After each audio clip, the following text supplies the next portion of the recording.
जय श्री कृष्णा। स्वागत है दोस्तों आप सभी का आपके चैनल जी जायसवाल यूट्यूब स्टोरी में। दोस्तों आज हम सुनेंगे श्रीमद् भागवत महापुराण कथा 6वें स्कंद का 17वां अध्याय।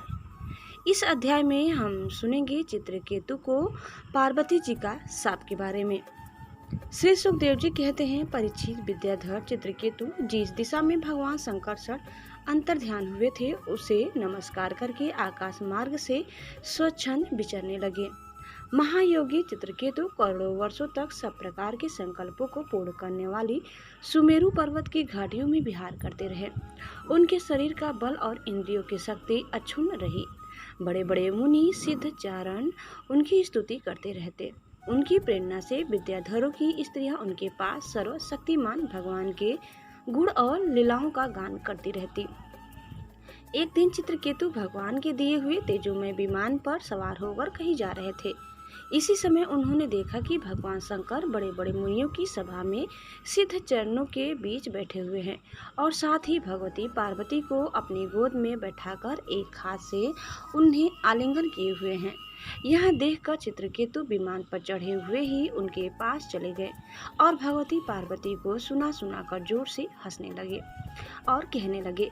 चित्रकेतु ने कहा, अहो ये सारे जगत के धर्म शिक्षक और गुरुदेव ये समस्त प्राणियों में श्रेष्ठ है। इनकी यह दशा है कि भरी सभा में अपनी पत्नी को शरीर से चिपका कर बैठे हुए हैं।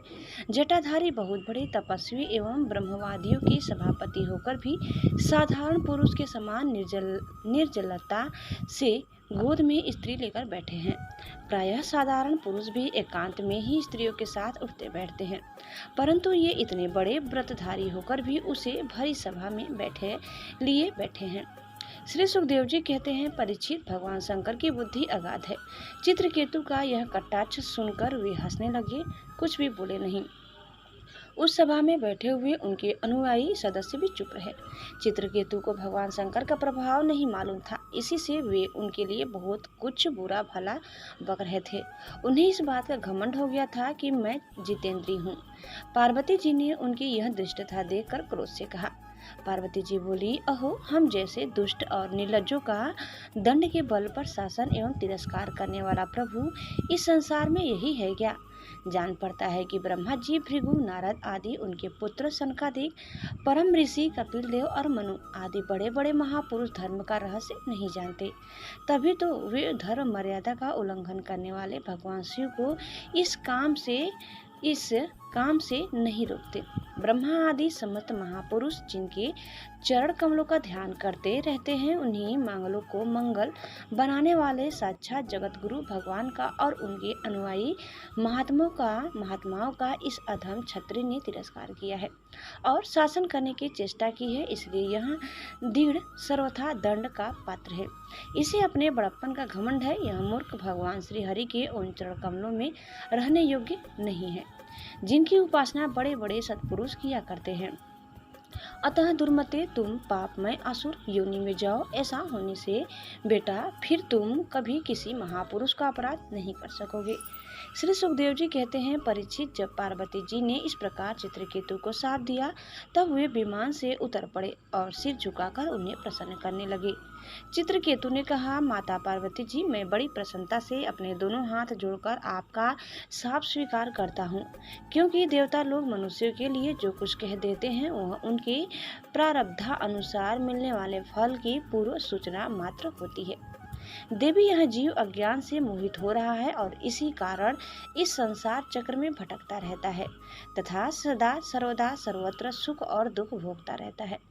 माता जी, सुख और दुख को देने वाला न तो अपना आत्मा है और न कोई दूसरा। जो अज्ञानी है वे ही अपने को अथवा दूसरे को सुख दुख का कर्ता माना करते हैं।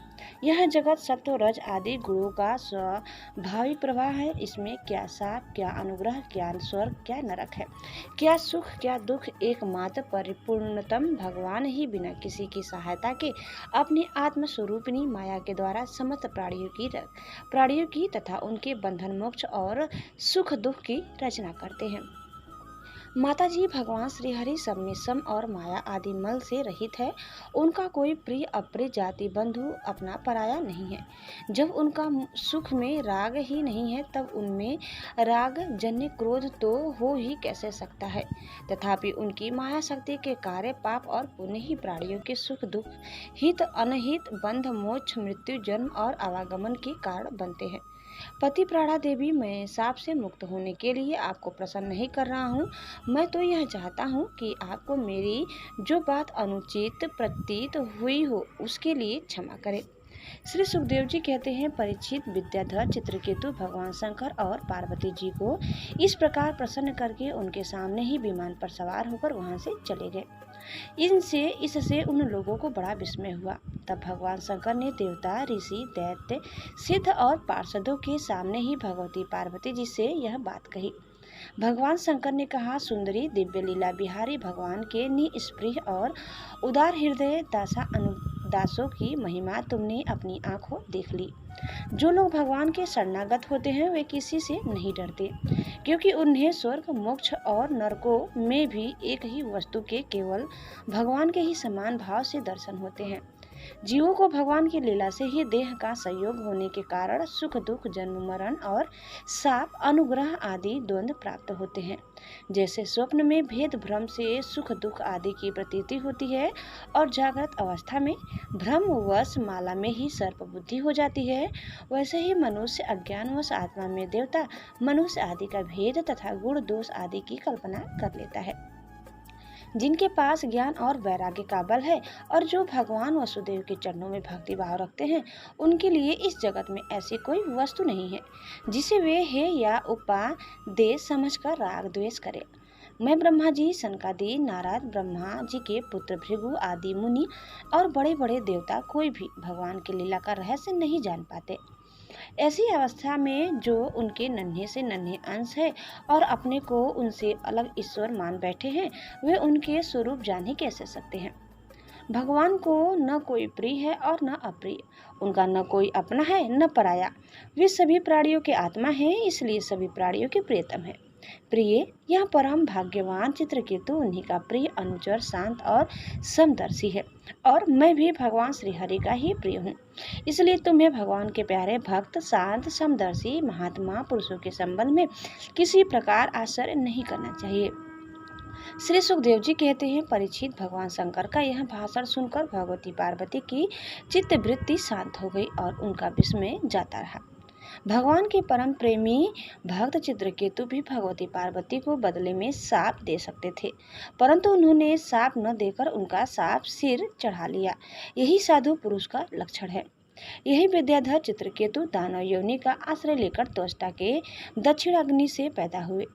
वहाँ इनका नाम वृत्तासुर हुआ और वहाँ भी ये भगवत स्वरूप के ज्ञान एवं भक्ति से परिपूर्ण ही रहे।